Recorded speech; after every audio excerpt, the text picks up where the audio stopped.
الأهلي يستقر بشكل نهائي على إقامة حفل الاحتفال بأبطاله في استاد التتش 23 أغسطس الحالي. الأهلي ينهي إجراءات استخراج تأشيرات سفر بعثة فريق الكرة للنمسا بعد مجهودات كبيرة من الجهاز الإداري. الأهلي يطمئن مارسيل كولر قبل عودته للقاهرة ويؤكد له أنه وصل لمراحل متقدمة للغاية في المفاوضات مع المهاجم الجديد، ويضع اللمسات الأخيرة على الصفقة فقط.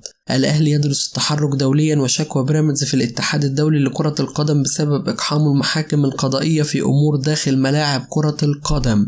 الأهلي يضع الرتوش الأخيرة على تجديد عمرو السولية ليغلق الباب تماما أمام الشائعات التي تتحدث عن اقتراب رحيله. الأهلي ينتظر اجتياز محمد شريف الكشف الطبي في الخليج السعودي خلال الساعات القادمة حتى تنتعش خزينة النادي ب1,800,000 دولار تقديرا لما قدمه مع الفريق الأول طوال الفترة الماضية. الأهلي يستقر على تعيين طارق عبد العزيز أخصائي التأهيل في قطاع الناشئين بعد رحيله عن الفريق الأول بأوامر من كولر. حالة سعادة كبيرة تسيطر على مصطفى شوبير بعد الأنباء التي خرجت خلال الساعات الماضية عن استقرار الأهلي على تعديل عقده بعدما أصبح الحارس الثاني للفريق. ميديو يؤكد لجماهير الزمالك أن هناك صعوبة كبيرة في رفع إيقاف القيد عن الفريق وأن الأقرب هو بدء الموسم الحالي بنفس قائمة الموسم الماضي. مروان عطية يفوز بجائزة أفضل لاعب وسط بعد اكتساح مهند لاشين ومحمود حمادة وأليو ديانج. ومورو ساليفو لاعب الاتحاد السكندري يتفوق على محمد رضا بوبو وإلياس الجلاس وتوريو ويفوز بجائزة تاني أفضل لاعب وسط.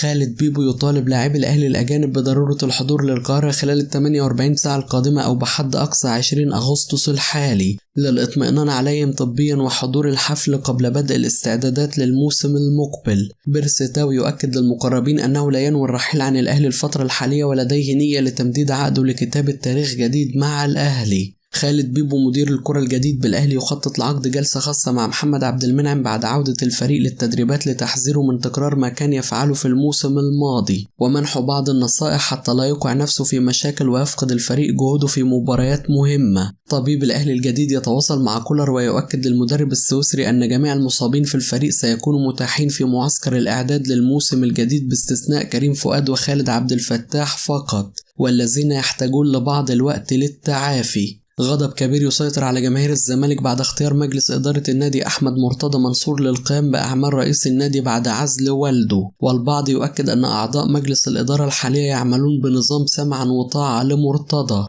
قنوات سعودية تؤكد حصول اتحاد جدة على موافقة ليفربول على شراء محمد صلاح وأن السبب وراء عدم إتمام الصفقة حتى الآن هو تمسك كلوب باللاعب فقط. حالة غليان في الزمالك بسبب خطف المصري البورسعيدي أحمد عيد وأحمد أيمن منصور واستغلال عدم قدرة النادي على قيدهم.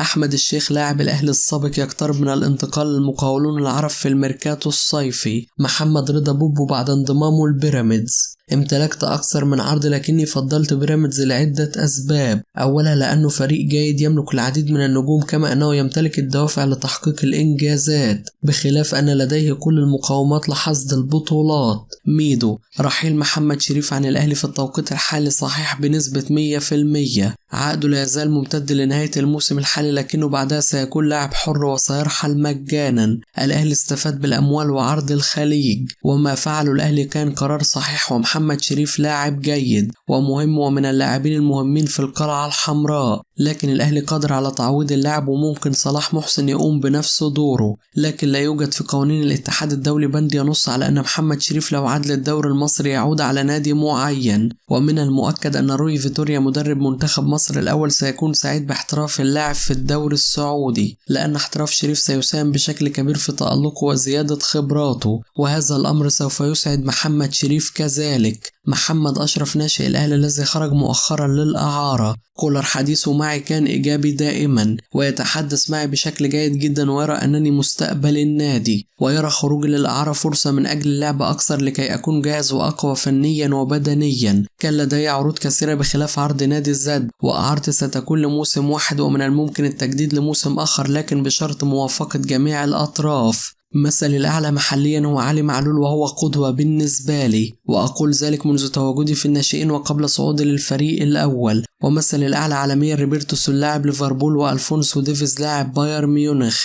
وطموحي هو العودة للنادي الأهلي من الباب الكبير.